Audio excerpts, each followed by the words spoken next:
He lost his fortune with a single signature, and his family the very same day. Broken alone and forgotten, a fallen billionaire spends his last dollar on a child's kindness.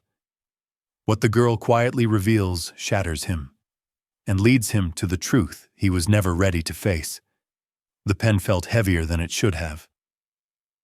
Ronan Hale paused for half a second before signing his name as if the ink itself were asking him to reconsider. But there was nothing left to reconsider.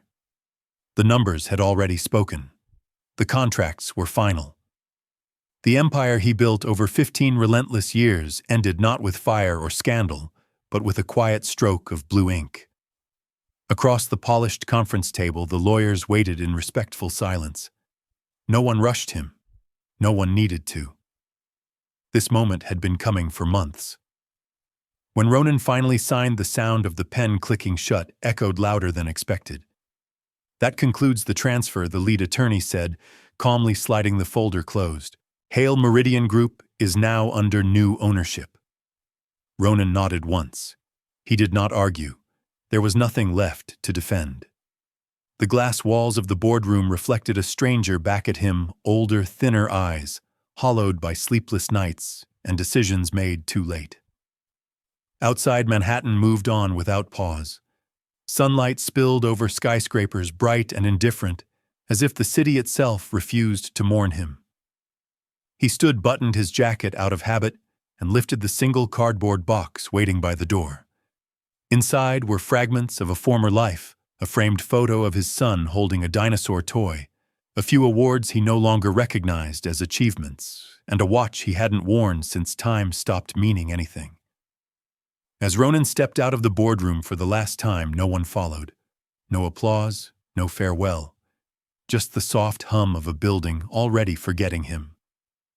In the elevator descending toward the street, Ronan exhaled slowly. He told himself this was only business. He told himself he could rebuild. What he didn't know yet was that this was only the beginning of what he had truly lost. The front door of the Westchester house opened too easily. Ronan stepped inside and immediately felt it, an emptiness that went beyond silence. The air itself seemed untouched, as if no one had breathed there all day. No piano notes drifting from the living room, no familiar footsteps on the stairs, no soft hum of conversation from the kitchen. "Sloan," he called out. "Nothing. Caleb." His voice echoed back unanswered. Ronan walked deeper into the house, his shoes tapping against marble floors that once felt warm with life. In the master bedroom, the first sign appeared. One side of the closet stood half empty. Dresses gone, shoes missing. Drawers opened, then carefully closed again. His pulse quickened. In Caleb's room, the absence felt sharper. The bed was made, but too neatly. Several books were gone. The toy dinosaur collection, once scattered proudly across the shelf, had been reduced to empty space and dust. Ronan's chest tightened. He hurried downstairs. On the kitchen table sat a single envelope, centered, deliberate. His name was written across the front in Sloane's handwriting. Calm, controlled, final. He opened it with shaking hands. The letter was short, but every word landed heavy. She wrote about space, about exhaustion, about feeling alone even when he was physically present. About dinners eaten in silence, birthdays, rushed promises postponed until after this deal. She did not accuse. That hurt more. At the bottom, she wrote that she and Caleb were staying with her sister for a while, that they needed time to think, that she hoped he would understand. Ronan read the letter 3 times. The date at the top made his stomach drop. It had been written that morning before he signed away the company. He sank into a chair, the paper trembling in his hands. The house had not emptied suddenly. It had been empty for a long time. Ronan dialed Sloane's number immediately. Voicemail. He tried again. Same result.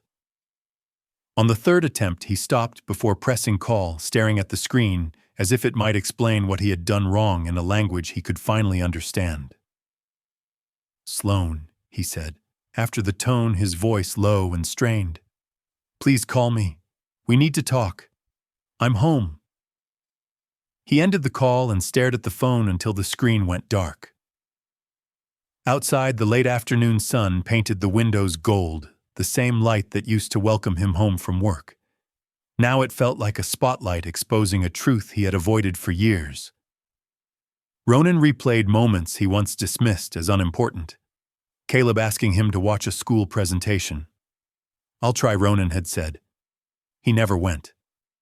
Sloane reminding him about dinner plans.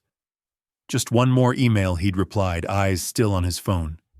He told himself it was temporary, necessary, that providing was the same as being present. Now the quiet house argued otherwise. That night, Ronan lay on the edge of the bed, fully dressed, staring at the ceiling. The company was gone. The money would follow. But the thought that crushed him most was simpler, sharper, and far more painful. His son had gone to sleep somewhere else, wondering if his father still cared. Ronan turned his face into the pillow, breathing slowly, carefully. For the first time in his adult life, there was no crisis to fix, no deal to negotiate, no phone call that could undo what had already happened. Only silence, and the growing fear that he had lost the only things that truly mattered long before he ever lost the company. A week after the house fell silent, Ronan Hale left it behind. The mansion was sold quietly without drama. Lawyers handled the paperwork. Movers packed the remnants of a life that once felt unshakable. Ronan did not watch. He signed where told, nodded when required, and walked away with less than he arrived with all those years ago. His new apartment in Queens was modest, almost startlingly so. 2 small bedrooms, thin walls, a kitchen where every sound echoed. The furniture came from second-hand stores, nothing matched, but everything worked. That alone felt like a lesson. On his first night there, Ronan sat on a folding chair near the window, staring out at a brick building across the street. A woman watered plants on a fire escape. Somewhere below, a radio played softly. Ordinary lives continuing without him. He opened his phone and scrolled to Sloane's contact again. He stopped himself. Pride whispered that he should wait. Fear whispered that if he called again, she might never answer. Ronan set the phone down. He unpacked, slowly placing the framed photo of Caleb on the narrow shelf above the desk. His son was smiling wide in the picture, holding a toy dinosaur almost as big as his arm. Ronan touched the frame lightly, as if the image might respond. "I'll fix this," he said aloud, though he no longer knew what fixing meant. That night, sleep came in fragments. The apartment creaked. Sirens passed in the distance. For the first time in decades, no schedule waited for him in the morning. And in the quiet, Ronan realized something unsettling. Without the company, without the house, without the routine of control, he did not know who he was anymore. Ronan put on the only suit he had left and began looking for work. At first he believed experience would still matter. Surely someone would see value in 15 years of leadership, negotiation, and strategy. He memorized new answers, adjusted his tone, softened his confidence into humility. The interviews were polite. Almost too polite. "You're impressive," one manager said, avoiding eye contact. But Ronan asked. "Well, your recent history," another interviewer added carefully. "It's complicated." Complicated was a gentle word for radioactive. By the 5th rejection, Ronan understood. His name no longer opened doors. It closed them. People saw risk headlines, creditors, failure. Not the man sitting across from them willing to start over at the bottom. By late afternoon, he found himself on a bench in Central Park, watching families spread blankets on the grass. Children ran in circles. Parents laughed unguarded. A boy tugged his father's sleeve, demanding attention, and got it. Ronan looked away. He remembered planning a perfect picnic once. Caterers, decorations, everything arranged down to the smallest detail. Then a phone call had pulled him away before the food was even served. Sloane and Caleb ate alone. Back in the apartment that evening, Ronan reviewed his remaining finances. The numbers were tight, unforgiving. He could survive a few months if he was careful. He sat at the small table and let the truth settle. He had spent years believing success was something you earned through sacrifice. Only now did he see who had paid the price. That night, Ronan bought a cheap notebook from a corner store. He didn't know why he did it. He had never been the type to write his thoughts down. But something inside him needed order, needed to be seen clearly for once. On the first page he wrote, "What I lost." The company, the house, the money, the reputation. The list filled the page quickly. On the second page he wrote, "What I still have." Health, education, time uncertain but real. The page stayed mostly empty. Ronan stared at it for a long moment, then turned to a third page. At the top he wrote one question. "What do I want back?" His pen hovered. He did not write success. He did not write power. He did not write Hail Meridian Group. He wrote two names, Sloan, Caleb. The simplicity of it hit him harder than any financial loss. Ronan leaned back in his chair, exhaling slowly. For years he had told himself he was working for them, for their future, for their comfort. Yet somehow they had been the ones waiting, adjusting, and hoping. He closed the notebook and pressed his palms against his eyes. I don't know how he whispered to the empty room, but I'll become someone worth coming back to. Outside, the city moved on, unaware of the quiet decision being made in a small Queens apartment. Ronan lay down on the narrow bed and stared at the ceiling. He was at the lowest point of his life, but for the first time he knew exactly what mattered, and that knowledge, fragile as it was, felt like the beginning of something new. Time began to lose its edges. Ronan woke up every morning at 5:30. The same hour he had risen for decades, even though there was nowhere he needed to be. His body still obeyed the old rules. His life no longer did. He made coffee, carefully measuring the grounds, counting how many cups remained in the bag. Every small decision carried weight now. Every dollar mattered. He watched the street below his apartment window as the city came alive.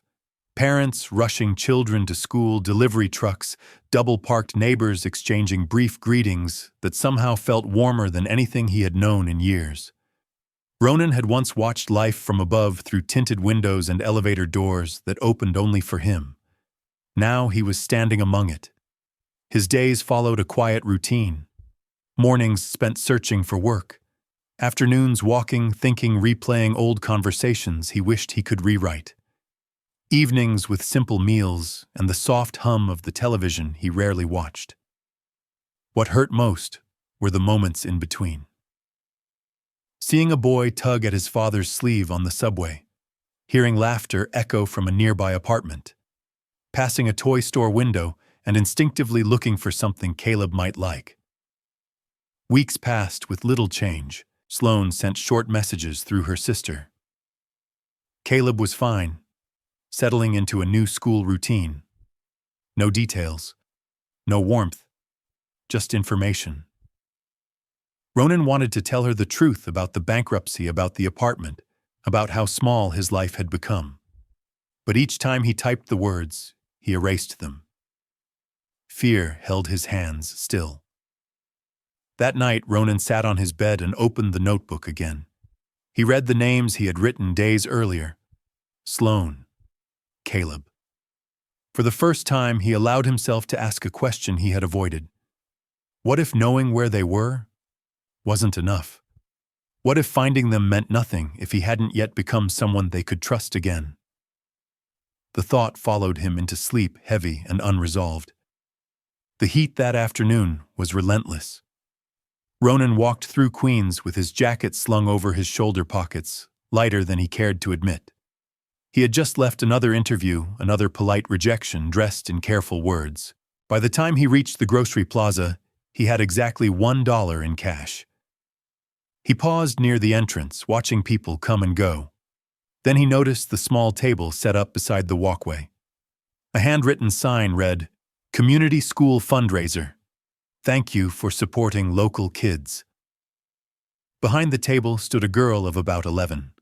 Her hair was tied into two uneven braids, and her oversized t-shirt had faded from too many washes. But her eyes were bright focused, observant, not pleading. She stood straight, hands resting lightly on the table as if this mattered to her. An adult volunteer chatted with another parent a few steps away. "Hi, sir," the girl said, offering a gentle smile. "Would you like some candy? It's for our school." Ronan almost said no. The dollar in his pocket could buy coffee tomorrow, something he'd come to depend on. But something in her voice, steady, respectful, stopped him. He reached into his pocket and placed the dollar on the table. "Sure," he said. "Chocolate, please." The girl handed him the bar carefully, as if it were more than candy. "Thank you," she said. "I'm Maya." "Ronan," he replied. She studied him for a moment, not rudely, just attentively. "You look tired," Maya said softly. Then almost immediately, "I'm sorry, that sounded rude." Ronan surprised himself by smiling. "It's okay," he said. "I am tired." Maya nodded as if that confirmed something. "My mom says being tired isn't always about sleep." Ronan laughed quietly. "Your mom sounds wise, she is?" Maya said. "She notices things." Ronan glanced at the candy bar in his hand. It had cost him his last dollar. He didn't know it yet, but it would turn out to be the most valuable purchase he had ever made. Ronan didn't know why he stayed. He could have walked away after buying the candy. A simple interaction. A polite exchange. But instead, he lingered near the table, unwrapping the chocolate slowly. Maya watched him with quiet curiosity. "That picture," she said suddenly. Ronan froze. His phone was in his hand screen, lit a photo of Caleb smiling beside a playground slide dinosaur backpack slung over one shoulder. "That's your son, right?" she asked carefully. "Yes," Ronan replied. His voice felt distant, like it belonged to someone else. Maya nodded. "I thought so. You keep looking at it like you're trying to remember how it feels." Ronan swallowed. "I messed up," he said after a moment. "And now I don't know how to fix it." Maya leaned her elbows on the table, serious now. "My mom says fixing doesn't always mean fixing everything. Sometimes it just means starting in the right place." Ronan met her eyes. "And where is that, with being honest," she said, "and showing up?" She hesitated, then added, "I know a kid who misses his dad a lot." Ronan's chest tightened. "You do, yeah," Maya said. "He comes to the park with his mom. He talks about his dad like he's far away even though he's not." Ronan felt his pulse quicken. "What's his name?" Maya tilted her head, thinking. "Caleb." The world seemed to tilt with it. "He's 7, she continued. "Likes dinosaurs. Always carries one in his backpack. He said his dad used to have a big office, but not anymore." Ronan's breath caught. Maya watched his face closely. "Is that your Caleb?" Ronan couldn't answer right away. Finally, he nodded. "They go to Astoria Park on Sundays," Maya said gently, "after lunch. His mom reads on a bench while he plays." Hope rushed in, sharp and overwhelming. Ronan knelt so he was at Maya's eye level. "Thank you," he said quietly. "I'll be careful, I promise." Maya smiled, relieved. "I know." And just like that, the impossible no longer felt unreachable. Ronan arrived at Astoria Park too early. The morning air was still cool, the grass damp with dew, families only beginning to appear. Joggers passed him. Dog walkers nodded politely. Everything felt painfully normal for a moment, that felt anything but.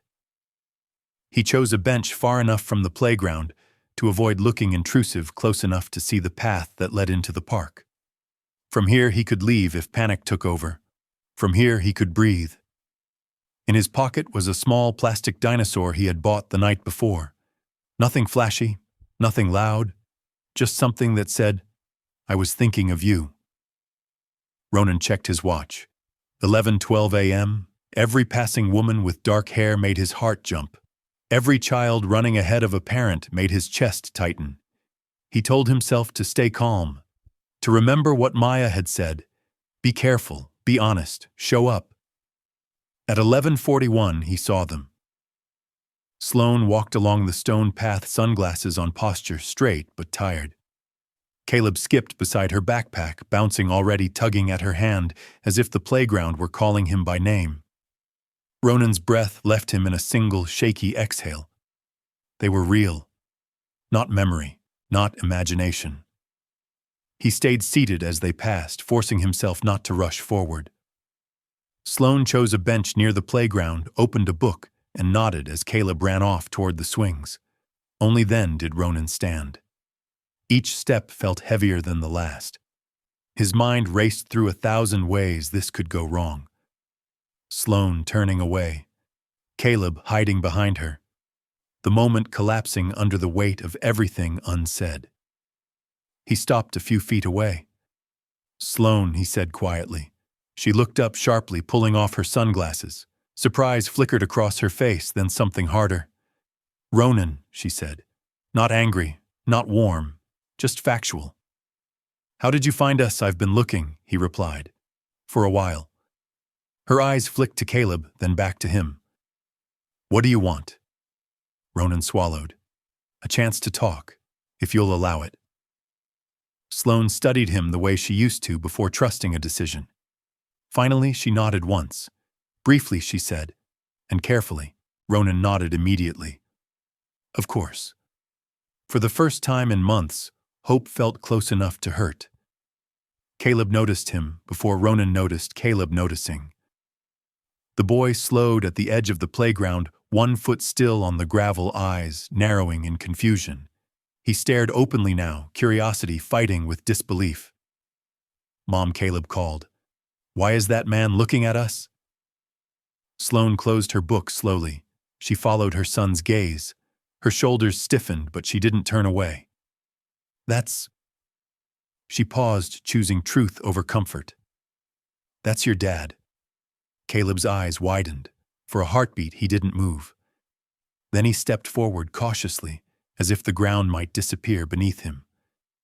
"Dad," he asked, voice thin and hopeful. Ronan's knees weakened. He knelt instantly, lowering himself to Caleb's height, keeping his hands visible, non-threatening. "Hi, buddy," Ronan said, voice trembling despite his effort. "It's me." Caleb took another step, then stopped again. He glanced back at his mother, silently asking permission. Sloane nodded just slightly. Caleb crossed the last bit of space and stopped right in front of Ronan. He studied his father's face with intense focus, as if making sure this wasn't something he could lose again. "You're real," Caleb said. Ronan smiled softly. "Very real." "Why did you go away?" Caleb asked, not accusing, just confused. The question cut deeper than any courtroom loss. Ronan answered carefully. "I made mistakes, big ones, and I didn't handle them the right way." "I should have been here with you." Caleb frowned. "Mom cried at night." Ronan's throat closed. He looked briefly at Sloane, who had turned away, blinking rapidly. "I'm sorry," Ronan said. "For that too." Caleb shifted his backpack and pulled out the small dinosaur he carried everywhere. He held it up like evidence. "I bring him so I don't forget you," Caleb said simply. Ronan's eyes filled, but he didn't let the tears fall. "Not yet. I brought you something too," he said, reaching slowly into his pocket and pulling out the plastic dinosaur. "It's not as cool as yours." Caleb took it, examining it seriously. Then he smiled. "It's perfect." Sloane cleared her throat. "Half an hour," she reminded Ronan. Ronan nodded. "Thank you." As Caleb ran toward the swings, glancing back every few seconds to make sure his father hadn't vanished, Ronan stood beside Sloane. "Thank you for letting me see him," he said. She didn't answer right away, but she didn't tell him to leave, and that for now was enough. Ronan played like he had never played before. He pushed swings.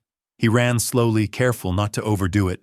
He listened, really listened, as Caleb explained playground rules, imaginary dinosaur battles, and why the slide was faster if you leaned a certain way. For 30 minutes, the world narrowed to the sound of his son's laughter. No phone, no meetings, no future calculations. Just now, Sloane watched from the bench pretending to read. In truth, she observed every detail. Ronan's patience, his focus, the way he let Caleb lead instead of directing the moment. When the half-hour ended, Caleb clung to Ronan's arm. "Do you have to go?" he asked. Ronan looked at Sloane. "I'll go when your mom says it's time." Sloane hesitated, then she sighed. 5 more minutes. Caleb cheered softly. When it was finally time, Caleb hugged Ronan tightly, arms wrapped with surprising strength. "You'll come back?" Caleb asked. Ronan knelt again, steady and clear. "If your mom allows it, I'd like to, and I won't disappear." Sloane crossed her arms. "Don't make promises you can't keep." "I won't," Ronan said. "I promise." They walked together toward the park exit. Not side by side. Not yet. But not far apart either. As they reached the path, Caleb slipped his small hand into Ronan's without thinking. Sloane noticed. She didn't pull him away. Ronan felt something settle inside his chest. Not relief, not victory, but responsibility. This wasn't a reunion. It was permission to try. And for the first time since everything had fallen apart, Ronan believed that trying slowly, honestly, consistently might be enough. Trust did not return in a single moment. It arrived in minutes kept. Ronan learned quickly that time was no longer something he owned. It was something he was granted carefully, conditionally, and only when earned. Sloane set clear boundaries, and Ronan accepted every one of them without argument. Sundays at the park. One weekday pickup from school once the paperwork was approved. No surprises, no late arrivals, no promises he couldn't keep. He arrived early every time. On his first school pickup day, Ronan stood outside the gate 10 minutes ahead of schedule, hands clasped behind his back like a nervous student. Children poured out in noisy clusters, backpacks bouncing, parents calling names. When Caleb spotted him, the boy froze, then broke into a grin so wide it seemed to lift the afternoon. "You came," Caleb said, breathless. "I said I would," Ronan replied, kneeling. "And when I say it, I mean it." They went for ice cream, nothing extravagant, just a small shop with chipped paint and a bell that rang when the door opened. Ronan listened as Caleb talked about his teacher, his favorite recess game, and a classmate who felt lonely on the first day. Ronan listened without checking his phone, without interrupting, without steering the conversation back to himself. At exactly 4:55 p.m., they arrived back at Sloane's apartment. Sloane checked the clock. "You said 5. I said not," after Ronan answered gently. "I wanted to be sure." Something shifted in her expression. Not forgiveness. Recognition. Weeks passed. The routine held. Ronan brought small, thoughtful gifts, never expensive, always personal. A paper airplane he learned to fold. A used book about dinosaurs with a handwritten note inside. A smooth stone he found that looked like a fossil. One evening, Sloane invited him to stay for a simple dinner.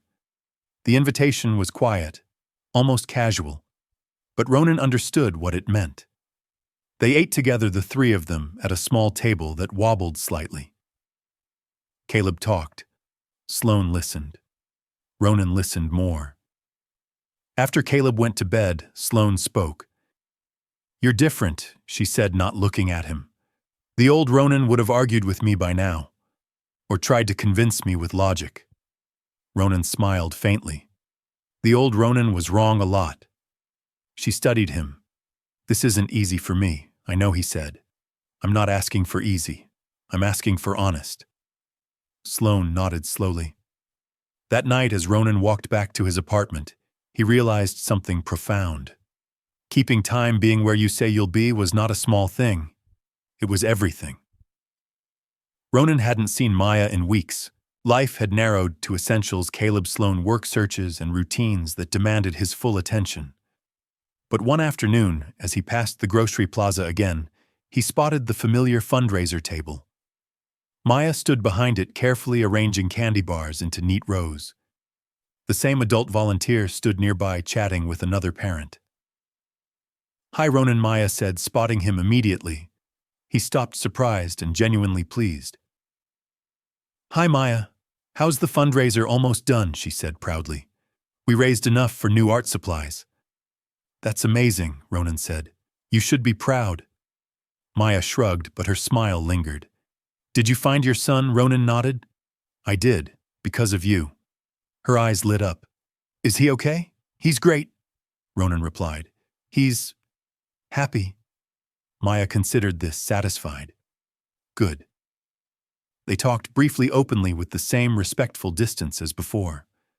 Ronan made sure the conversation stayed public and appropriate. When Maya's mother approached, Ronan introduced himself politely, explaining how Maya had helped him reconnect with his family. Sofia Reyes listened quietly, her expression reserved but attentive. "Thank you for looking out for her," Ronan said sincerely. "She's very perceptive." Sofia smiled faintly. "She notices things, sometimes too much." As Ronan walked away, something tugged at his memory. Later that evening, driving through Manhattan, his eyes caught a familiar glass tower, the former headquarters of Hale Meridian Group. The 22nd floor. His floor. Maya's voice echoed in his mind. "My mom used to clean there at night." The realization hit slowly, then all at once. He pulled over. The woman who stood beside that fundraiser table, the one who raised a daughter kind enough to help a stranger, had worked in his building, in his company, under his name. Ronan sat in the car, hands gripping the steering wheel as images resurfaced. Forms signed in stacks, names blurred into numbers, policies approved without faces attached. He thought of Maya's calm wisdom, her mother's quiet dignity, and the uncomfortable truth settled in his chest. Even before losing everything, Ronan had taken things from people without ever knowing it. That night he didn't sleep. Not from fear, but from clarity.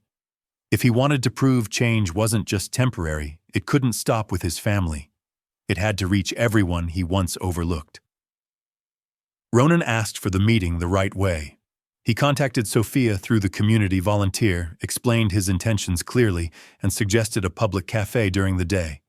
No pressure, no urgency, complete transparency.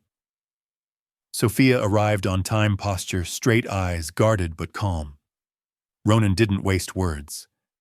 "I was the CEO of Hale Meridian Group," he said plainly. "And I believe you worked in our building." Sofia nodded once. 12 years. Ronan inhaled slowly. "When you got sick and asked for different hours, the company let you go." Her jaw tightened. "Yes." "There's no excuse," Ronan said. "I didn't know you personally. That's the problem. I should have." Sofia studied him for a long moment. "Why are you telling me this now?" "Because your daughter helped me find my family," Ronan replied. "And because I need to take responsibility, not for appearances, but for impact." He slid a folder across the table unopened. "This isn't charity," he continued. "It's a proposal. A job with flexible hours, medical support, and stability. Structured properly, legal, sustainable." Sofia didn't open the folder right away. Why, she asked. Ronan met her eyes.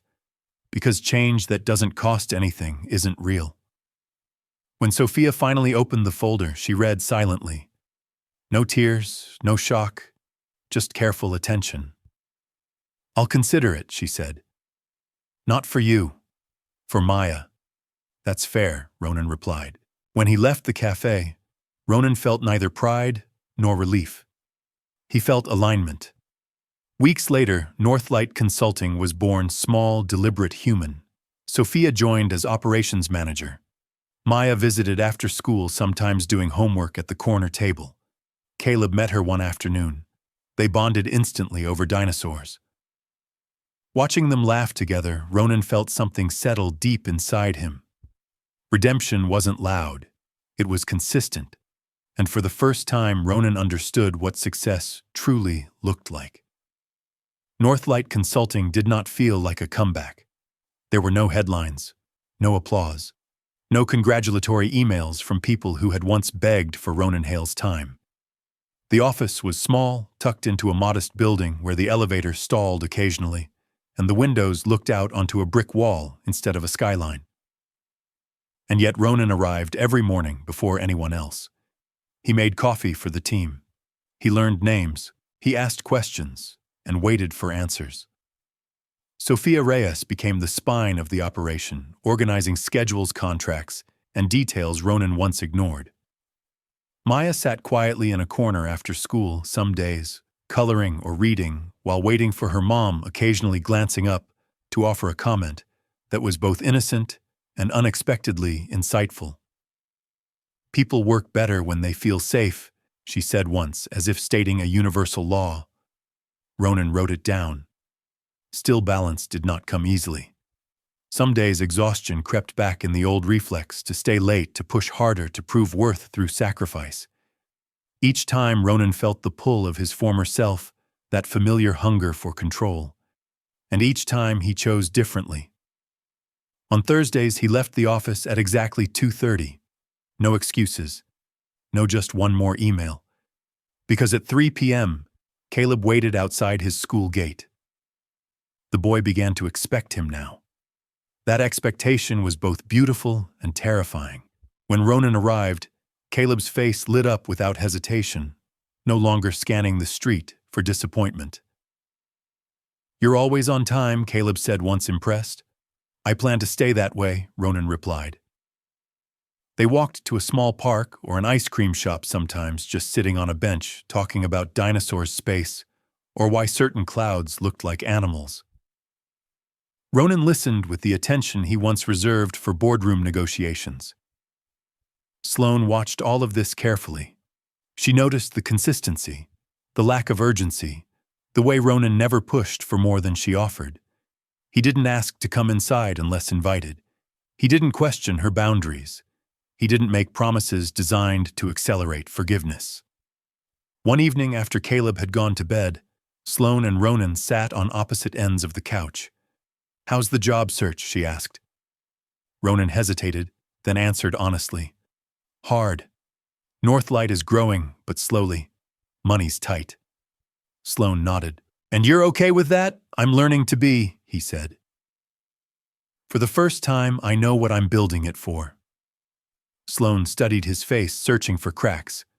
Finding none, she looked away. "Michael Caleb," she corrected herself, still adjusting. "He asked me something yesterday." Ronan's chest tightened. "What did he ask?" "He asked if you'd ever stop coming again." The question sat between them, heavy. Ronan swallowed. "What did you say I said?" "I don't think so." Sloane paused. "But I told him grown-ups have to earn trust." Ronan nodded slowly. "That's fair." That night, walking back to his apartment, Ronan felt the familiar fear return, not of failure, but of success. Because rebuilding something fragile required more strength than losing something powerful. And he wasn't done proving himself yet. The question came unexpectedly. It was a Thursday afternoon, warm and bright, the kind of day that felt borrowed from a better life. Ronan had just returned Caleb home after ice cream arriving again 5 minutes early. Sloane invited him inside. "Stay for a bit," she said. "I'm making pasta." They ate together at the small kitchen table. Caleb talked animatedly about a science project using his fork to demonstrate planetary orbits. Ronan laughed genuinely, the sound surprising even himself. After dinner, Caleb headed to his room to finish homework. Then, standing in the doorway, he turned back. "Dad," he said. "Yes, buddy, why don't you live with us?" The question fell like a dropped plate. Ronan froze. Sloane stiffened. Caleb continued, unaware of the tension he had created. "You're here a lot now. You come to school, you play with me. You don't leave when your phone rings anymore." Ronan knelt slowly, choosing each word with care. "It's not that simple," he said gently. "I hurt your mom, and you. We need time." Caleb frowned. "But you changed." Sloane stepped in. "Caleb, sweetheart, go brush your teeth." The boy hesitated, clearly unhappy, but obeyed. The moment the door closed, silence rushed in.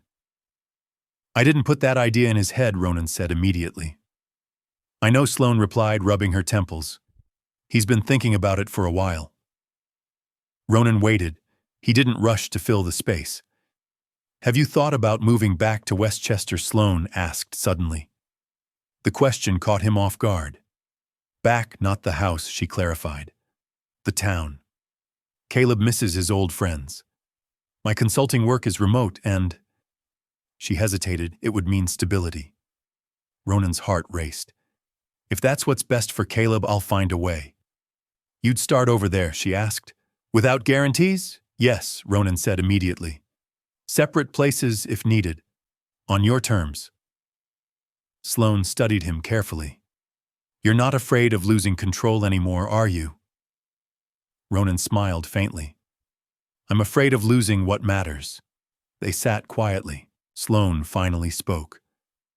I'm not ready to say yes to everything, but I'm considering it.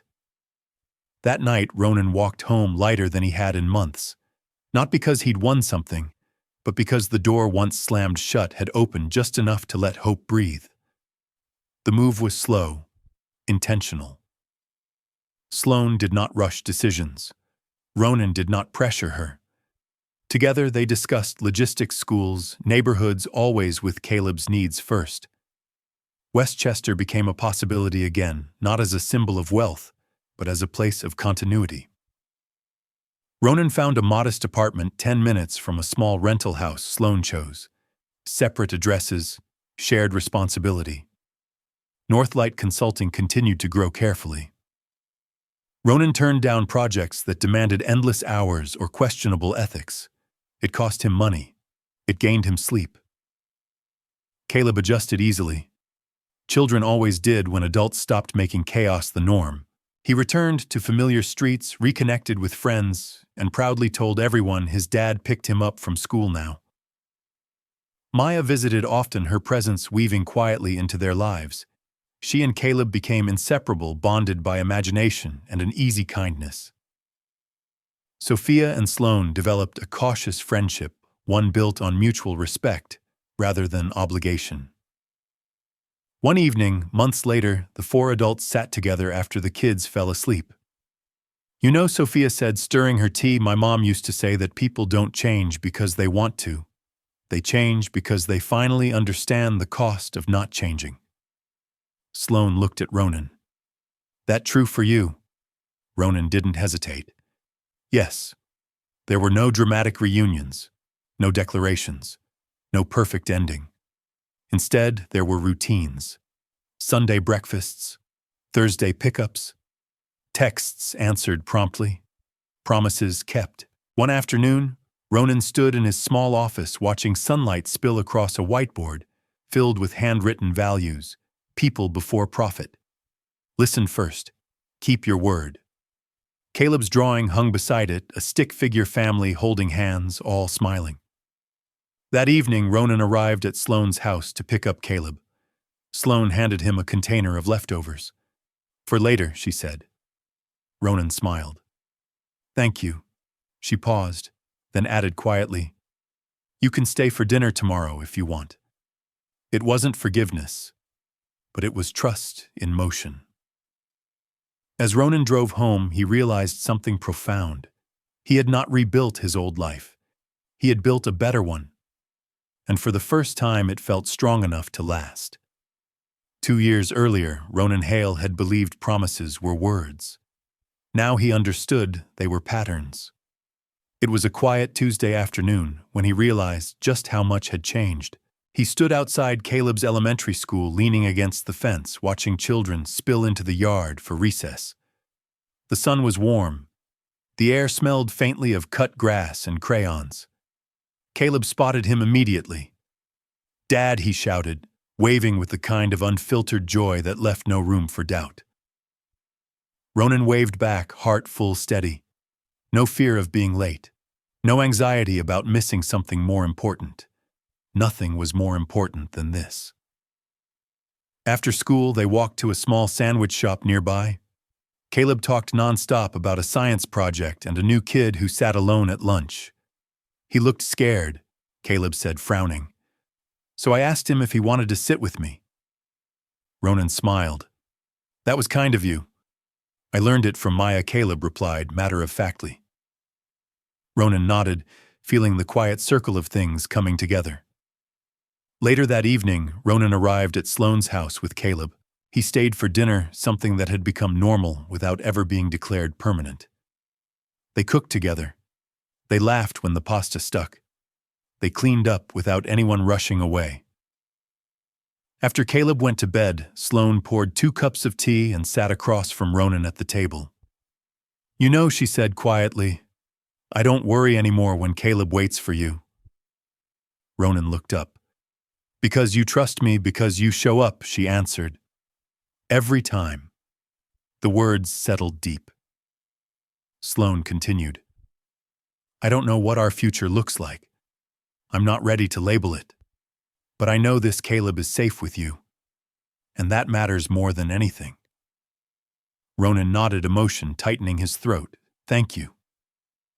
That night as he drove home, Ronan passed the old skyline he once ruled. It no longer pulled at him. The power it once held over his identity was gone. His worth no longer lived in buildings or titles. It lived in a child who waved when he arrived, in a woman who no longer flinched when he made a promise, and in the quiet confidence that he had finally learned how to keep his word. Northlight Consulting grew slowly, deliberately. No sudden leaps, no reckless expansion. Ronan resisted every urge to scale too fast, remembering exactly where that path had led him before. The office was still modest, but it was alive. Conversations flowed openly. People laughed without fear of being judged for wasting time. Sophia Reyes ran operations with calm authority, respected not because of her title, but because she earned it daily. Maya, now taller and louder and endlessly curious, visited after school most days. She sat at the corner desk doing homework occasionally, offering commentary no one asked for but everyone secretly appreciated. You should put plants in here, she announced one afternoon. Places feel better when something is growing. Ronan smiled. You're probably right. They bought plants. On the wall behind Ronan's desk hung 3 things: a printed list of company values, a photo of the team at a picnic, and a crayon drawing by Caleb of a sun, a park and stick figures holding hands. That drawing mattered more than any award he had ever received. One Friday afternoon, Laura Sloane arrived with Caleb and a small cake. We thought you might want to celebrate, she said. Celebrate what? Ronan asked, surprised. We just signed our first full-year contract, Sophia said from the doorway, smiling. It's official. The office erupted into cheers, not loud, not showy, but genuine. As Caleb and Maya ran around the room laughing, Ronan watched Sophia talk with Sloane, 2 women from different worlds, now sharing the same space with ease. Later, Sloane pulled Ronan aside.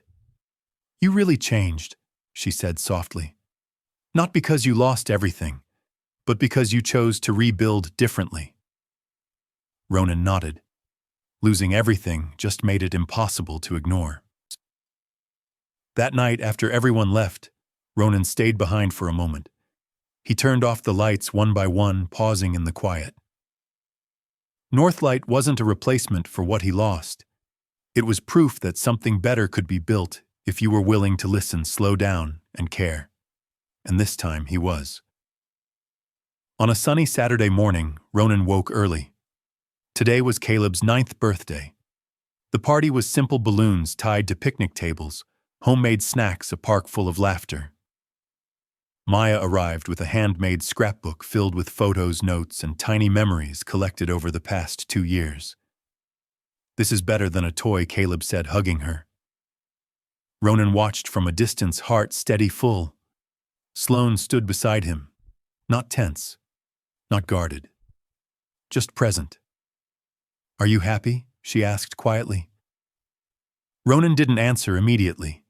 He watched Caleb run, watched Maya explain something with dramatic gestures, watched Sophia laugh, as if she had nothing to prove. Yes, Ronan said finally. In a way I didn't know how to be before.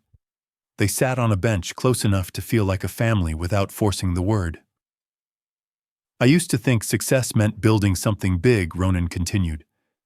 Now I think it means being someone safe. Sloane nodded. For a child, that's everything. As the afternoon faded, Caleb ran over, breathless. Dad, did you see that? I saw, Ronan replied. And I'll always be here to see it. Later that evening, after the party ended and the park grew quiet, Ronan helped pack up the last box. He walked Caleb home hand in hand. At the door, Caleb hugged him tightly. You'll come tomorrow too? Right, Ronan smiled. Of course. Not because it sounded good, but because it was true. Driving home, Ronan passed the city lights' reflections blurring across the windshield. He thought about the man he had been, the one who measured life in profits and distance. That man felt like someone else now. He had lost an empire. He had gained a life. One built on presence, on repair, on showing up again and again even when it was hard. And that Ronan finally understood was the real ending. Not a triumph, not a reunion, but a promise kept. Did this story leave a lasting impression on you? We'd love to hear your thoughts. Leave a comment, rate it from 1 to 10, and tap the end screen to see another heartwarming story waiting for you. Don't forget to like, share, and subscribe, then tap the bell icon so you don't miss any new stories. Until our next story.